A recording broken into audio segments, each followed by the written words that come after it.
Så ett akvarium i form av ett rätblock, så den ser ut så här, har måtten 1,0 meter bred och 4,0 decimeter lång. Då undrar vi hur högt upp når vattnet om man häller i 10 liter. Så alltså om vi häller i så att det blir 10 liter. Hur högt kommer det här vattnet då att nå?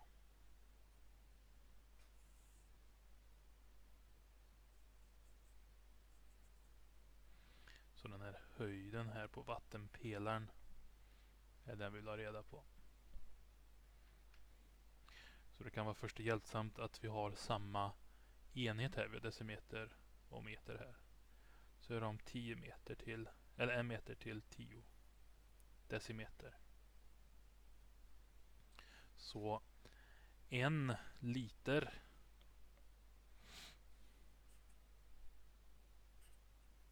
är samma som 10 kvadratdecimeter i volymmått. Och vi ska hälla in 10, så 10 liter. Vi ska alltså ha, det ska vara 1 liter är 1 kubikdecimeter, så 10 liter är 10 kubikdecimeter. Så den totala volymen här är lika med 10 kubikdecimeter.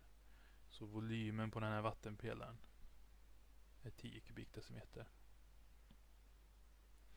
Och volym är lika med, för ett rätblock så är det basarea gånger höjden H.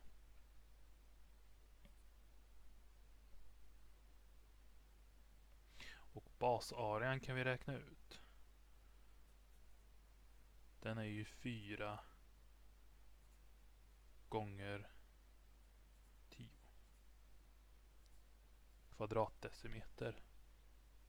Alltså jag tar den gånger den. Då får jag ut den här basarean. Och 4 gånger 10, så det är 40 kvadratdecimeter basarea. Och jag vet också att volymen är 10. Så jag kan byta ut V mot 10 och B mot 40. 10 är lika med 40 gånger H. Så H är det enda okända i sambandet. Och det är den vi vill ha reda på, är H. Så jag löser ut H. Jag tar bort allt från den högra sidan som inte är H. Jag tar bort 40. Så jag 40 gånger H, så kan jag dela med 40.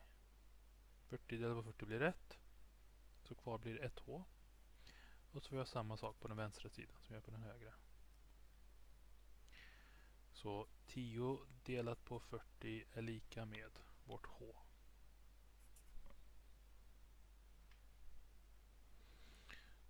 Då är alltså H lika med 10 delat på 40. Så man kan förkorta till 1/4. Och så ska vi ha någon enhet, så vi tar 0,25. Och eftersom jag har haft kubikdecimeter, kvadratdecimeter, så får jag ut mitt svar alltså i decimeter. Så där har jag svar på A. Höjden är lika med 0,25 decimeter. Aldrig glömma enheterna. Då går vi vidare till 18b.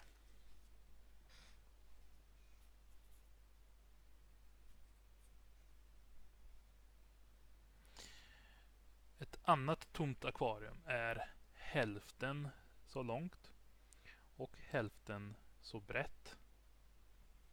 Om man häller i 10 liter vatten i detta, så påstår Peter att vattnet kommer att nå dubbelt så högt. Så vi hade vår akvarie 1 som var 4,0 gånger 10.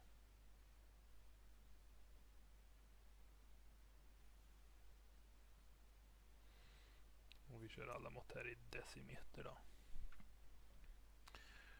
Och då hällde vi 10 liter. Då fick vi en höjd på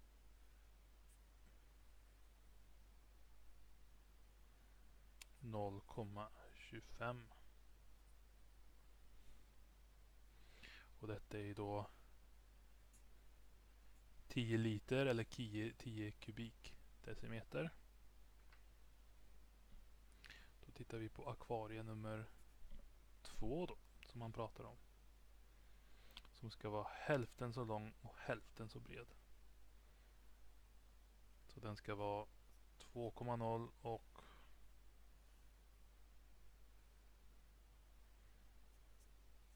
5,0 decimeter. Och häller vi i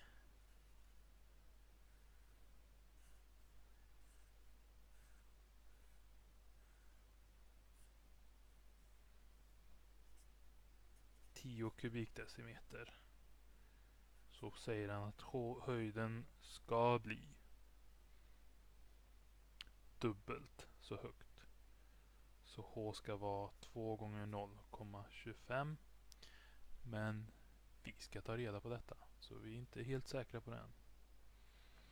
Men han påstår alltså då att höjden kommer bli 0,5 decimeter.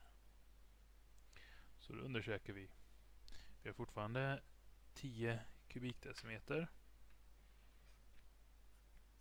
Så ställer upp min 10.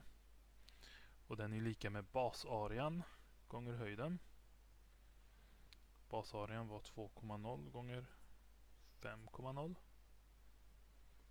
gånger höjden H här. Så 10 är lika med, detta blir 5. Nej förlåt, 10 blir det ju. 10 gånger H. Och då löser vi ett H. Vi tar bort den här 10 genom att dela med. Kanske motsatsen till att gångra med 10. Dela med 10. Så H är lika med 10 delat på 10. 10 delat på 10 är 1. Så höjden blir 1 decimeter. Så den blir inte dubbelt så hög. Så svar, den blir 1 decimeter 4 gånger så stor som 0,25. Och då är vi klara med 18.